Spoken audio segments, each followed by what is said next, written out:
আসসালামু আলাইকুম ওরহমতুল্লাহি ওবরকাতুহু।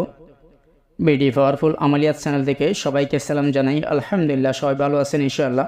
তো আজকে যে বশীকরণের তদবিরটা নিয়ে আসলাম, যে বশীকরণের মন্ত্রটা আনলাম, এই মন্ত্রটা অবশ্যই আপনাদেরকে বেশি পড়তে হবে না। অনেকে আমাকে বলে যে ভাই, অনেকক্ষণ মন্ত্র পড়তে হয়, 1 ঘন্টা মন্ত্র পড়তে হয়, 100 বার পড়তে হয়, তো আমরা এতক্ষণ তো সময় দিতে পারি না। আবার অনেকে আছে ভাই, আমরা তো আমল করতে পারি না, আমাদেরকে যে কোনো একটা মন্ত্র দেন, যে একটা মন্ত্র পাঠ করলেই আমাদের কাজ হয়ে যাবে। তো এটা মন্ত্র সাধনা বলতে পারেন। তো এই মন্ত্রটা আপনি সিদ্ধি করার মতো এরকম কোনো কিছু করতে হবে না, আপনাদেরকে 1 ঘন্টা পড়তে হবে না, 2 ঘন্টা পড়তে হবে না। এটা একটা নিয়ম আছে, সেই নিয়ম অনুযায়ী আপনারা এই মন্ত্রটা পাঠ করবেন। শুরু থেকে শেষ পর্যন্ত ভিডিওটা দেখবেন না টেনে। আর চ্যানেলটি যদি সাবস্ক্রাইব করে না থাকেন, অবশ্যই সাবস্ক্রাইব করে দিবেন। পাশে থাকা বেল নোটিফিকেশনটা বাজিয়ে দিবেন, যেন নতুন নতুন ভিডিও দিলে আপনাদের মাঝে চলে যায় ইনশাআল্লাহ। তো ইনশাআল্লাহ আমি আপনাদেরকে যে মন্ত্রটা দেব আজকে, এই মন্ত্রটা পাঠ করার জন্য আপনাদেরকে অবশ্যই একারমের প্রয়োজন হবে। তো একারম নিয়ে নেবেন। একারম নিয়ে নেওয়ার পর আপনি তো এই মন্ত্রটা পাঠ করার জন্য আপনাদেরকে সরিষার তেলের ব্যবস্থা করতে হবে এবং কি তুলসী পাতার ব্যবস্থা করতে হবে।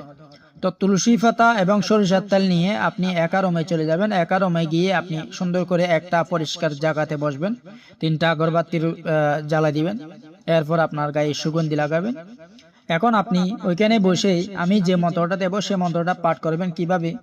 ফার্স্টে আপনি সরিষার তেল দিয়ে তুলসী পাতাগুলো ভালো করে আপনি হাতের তালুতে নিয়ে ডলতে ডলতে বা মালিশ করতে করতে, বা হাতের তালুতে আপনি তুলসী পাতা রাখছেন, ওইখানে আপনি সরিষার তেল দিয়েছেন।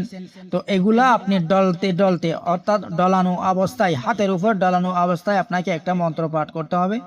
যে মন্ত্রটা আমি আপনাদেরকে দেব সেই মন্ত্রটা, ঠিক আছে? তো আমি মন্ত্রটা পাঠ করতেছি, আপনারা মনোযোগ দিয়ে মুখস্থ করবেন। এরপর আপনারা এটা পাঠ করবেন, মুখস্থ পাঠ করতে হবে। মন্ত্রটা হলো, মন মর মোহিনী চিত্ত মোর সোনার কামিনী, বড় মোর রতনের মায়া, আমার সাথে যোগ কর এসে মহামায়া, অং সং সোহা। এই মন্ত্রটা আপনি পাঠ করতে করতে আপনি হাতের তালুতে যেই তুলসী পাতা নিয়েছেন, সরিষার তেল দিয়ে ওগুলা মালিশ করবেন, অর্থাৎ ডলতে থাকবেন। এগুলা ডলতে ডলতে ডলতে ডলতে আপনি এই মন্ত্রটা পাঠ করবেন যতক্ষণ পর্যন্ত আপনি রস বের করতে পারেন নাই তুলসী পাতা থেকে। যতক্ষণ পর্যন্ত আপনি রস বের করতে পারেন নাই ততক্ষণ পর্যন্ত আপনি এই মন্ত্রটা পাঠ করে করে আপনি ডলতে থাকবেন, ঠিক আছে? মন্ত্রটা আমি আবার বলতেছি, মন মোর মোহিনী চিত্ত মোর সোনার কামিনী, বুড়ো মোর রতনের মায়া, আমার সাথে যোগ কর এসে মহামায়া, অং সং সোহা। অনেকে এটা কুফরি বলতে পারেন, তো এটা কিন্তু আপনারা সবাই করতে পারবেন, সমস্যা নাই। সবকিছু আপনাদের নিজের ভিতর নিয়ে, ঠিক আছে? এখন আপনি যখন এটা ডলে বা ডলে, যখন তুলসী পাতা থেকে যখন রস বের হবে, সেই রসগুলো আপনি অর্থাৎ আপনি যাকে ভালোবাসেন বা যার জন্য আপনি এই তদবিরটা করবেন, বা আপনি আপনার প্রেমিকার জন্য আপনি এই কাজটা করবেন, তো আপনার প্রেমিকার সামনে যাওয়ার জন্য, তো আপনার প্রেমিকার নাম নিয়ে এবং প্রেমিকার মায়ের নাম নিয়ে, ঠিক আছে? অর্থাৎ ফালান বিন ফালানের জন্য আমি এই মন্ত্র পাঠ করলাম, এভাবে বলে আপনি হাতের তালুতে ওই যে রস নিয়েছেন বা রস ডলে বের করছেন, ওইখানে হাতের তালুতে আপনি ফুক দিয়ে দিবেন, 3টা ফুক দিয়ে দিবেন। 3বার নাম নিবেন, 3বার ফুক দিয়ে দিবেন, ঠিক আছে?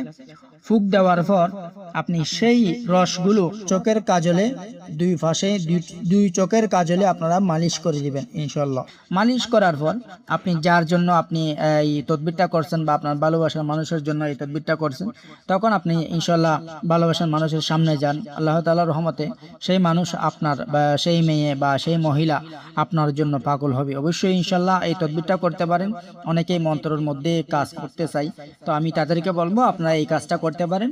তো ইনশাল্লাহ যারা প্রেমিকার জন্য বা প্রেমিকের জন্য করতে চান, ভালোবাসার মানুষকে পেতে চান, তো অবশ্যই তারা এই রসটা, তুলসী পাতার রসগুলো বের করে এইভাবে করে আপনি তদবিরটা করতে পারেন ইনশাল্লাহ। ইনশাল্লাহ তো সবার জন্য এজাজত, মন্ত্র করবেন, মন্ত্র পাঠ করবেন অবশ্যই সবার নিজের ভিতরে সবকিছু নিয়ে, ঠিক আছে? এখানে যদি গুনাহ হয় সেটার বাকি আমি হব না, সেটা আপনারাই হবেন, ঠিক আছে? অবশ্যই গুনাহ হবে, গুনাহ হবে না কেন ভাই? এটা কিন্তু কুফরি, আমি আগে বলতেছি এটা কুফরি, অবশ্যই গুনাহ হবে। আপনি যদি কিছু পেতে চান অবশ্যই কিছু আপনাদেরকে হারাইতে হবে, ঠিক আছে? ইনশাল্লাহ এই তদবির করেন। তো ভালো থাকুন। আসসালামু আলাইকুম ওয়া রাহমাতুল্লাহি ওয়া বারাকাতুহু। জাযাকাল্লাহু খাইর। اللهم ارحمني برحمتك يا